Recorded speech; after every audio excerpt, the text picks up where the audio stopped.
નમસ્કાર, એશિયાના સૌથી જૂના અખબાર મુંબઈ સમાચારના ડિજિટલ પ્લેટફોર્મ પર આપનું સ્વાગત છે. હું છું જીગર પંડ્યા. નજર કરીશું મુખ્ય સમાચાર. હરિયાણામાં ફરીવાર ભાજપે મેદાન મારી લીધું છે. ચૂંટણી પરિણામોમાં ભાજપની જીત થઈ ચૂકી છે. રાજ્યની 90માંથી 48 બેઠકો ઉપર ભાજપનો વિજય થયો. સૌથી ચોંકાવનારી વાત એ છે કે એક્ઝિટ પોલમાં ભાજપના કારમાં રકાસ અને કોંગ્રેસના ભવ્ય વિજયની આગાહી કરવામાં આવી હોવા છતાં પણ તમામ એક્ઝિટ પોલને નેવે મૂકીને ભાજપે હરિયાણામાં સત્તા મેળવી. શેરબજારમાં ફરી એકવાર રોનક પાછી ફરી છે. સેન્સેક્સ અને નિફ્ટી આજે ઉછાળા સાથે બંધ થયા. રિલાયન્સના શેરમાં ઉછાળો જોવા મળ્યો, જ્યારે ટાટા સ્ટીલનો શેર ઘટાડા સાથે બંધ થયો. છેલ્લા ઘણા દિવસોથી ચાલી રહેલા શેરબજારમાં ઘટાડા પર બ્રેક લાગી હતી. દિલ્હીમાં રાષ્ટ્રીય ફિલ્મ પુરસ્કાર સમારોહનું આયોજન કરવામાં આવ્યું. રાષ્ટ્રપતિ દ્રૌપદી મુર્મુ દ્વારા આ એવોર્ડ સમારોહમાં વિજેતાઓને સન્માનિત કરવામાં આવ્યા. આ કાર્યક્રમમાં મિથુન ચક્રવર્તી, કરણ જોહર, AR રહેમાન, નીના ગુપ્તા સહિત ઘણા સ્ટાર્સને નેશનલ ફિલ્મ એવોર્ડમાં હાજરી આપી હતી. મિથુન દાદાને દાદા સાહેબ ફાળકે એવોર્ડ મળ્યો હતો અને પોતાના જીવનના સંઘર્ષ અંગે તેમણે વાત કરી. જમ્મુ કાશ્મીરમાં 2024ની ચૂંટણીમાં નેશનલ કોન્ફરન્સ અને કોંગ્રેસ ગઠબંધનને સ્પષ્ટ બહુમતી મળી. ફારૂક અબ્દુલ્લાએ કહ્યું કે તેમનો પુત્ર ઓમર કેન્દ્ર શાસિત પ્રદેશના આગામી મુખ્યમંત્રી હશે, એટલે કે ઓમર અબ્દુલ્લા મુખ્યપ્રધાન બનશે.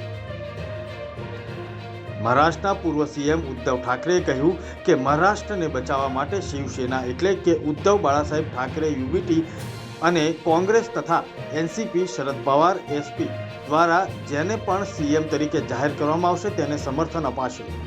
જમ્મુ કાશ્મીરમાં ભાજપે 29થી વધુ બેઠકો જીતી છે. કોંગ્રેસ નેશનલ કોન્ફરન્સ ગઠબંધન કરતાં ભાજપ પાસે વધુ મતની ટકાવારી જોવા મળી. ભાજપને 25.66% મત મળ્યા, જ્યારે નેશનલ કોન્ફરન્સને 23.44% વોટ મળ્યા. કોંગ્રેસની વાત કરીએ તો અહીં કોંગ્રેસને 11.95% મત જોવા મળ્યા. આ સંદર્ભમાં ભાજપને ખુશ થવાનું કારણ પણ મળ્યું છે. અરવિંદ કેજરીવાલનો આપ પક્ષ હરિયાણા વિધાનસભા ચૂંટણીમાં ખાતું ખોલવામાં પણ સફળ રહ્યો નથી. જામીન પર બહાર કેજરીવાલનો જાદુ અને જાડુ હરિયાણામાં નિષ્ફળ રહ્યા. હરિયાણા ચૂંટણીમાં પક્ષને કોંગ્રેસ તરફથી ગઠબંધન ન મળતા તમામ બેઠકો ઉપર એકલા હાથે ચૂંટણી લડી હતી, પરંતુ હરિયાણામાં એક પણ બેઠક પર ખાતું ખોલાવી શક્યો નથી. દિલ્હીમાં વડાપ્રધાન મોદી અને મુખ્યમંત્રી ભૂપેન્દ્ર પટેલ વચ્ચે બેઠક યોજાઈ.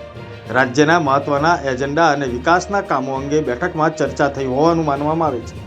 ગુજરાતમાં સુશાસનના 23 વર્ષની ઉજવણી બાબતે પણ બેઠકમાં ચર્ચા કરવામાં આવી.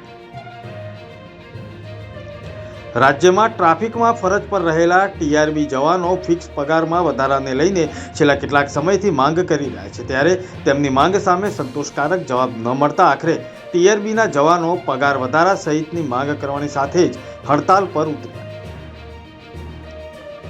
યુદ્ધ ભલે ઇઝરાયલ અને ઈરાનની વચ્ચે થઈ રહ્યું છે, પરંતુ તેની અસર સમગ્ર દુનિયા પર જોવા મળી રહી છે. ભારત સુધી પણ આ આગ પહોંચી ચૂકી છે. યુદ્ધની અસર મોંઘવારી પર પડતી નજર આવી રહી છે. મિડલ ઇસ્ટનો તણાવ હવે મોંઘવારી તરીકે આમ આદમી પર જોવા મળી રહ્યો છે. આ યુદ્ધને કારણે કાચા તેલના ભાવ વધવા લાગ્યા છે. ઓક્ટોબરમાં અત્યાર સુધીમાં કાચા તેલની કિંમતમાં 12%નો ઉછાળો જોવા મળ્યો છે. આ હતા અત્યાર સુધીના મુખ્ય સમાચાર. જોતા રહો મુંબઈ સમાચારનું ડિજિટલ પ્લેટફોર્મ. નમસ્કાર.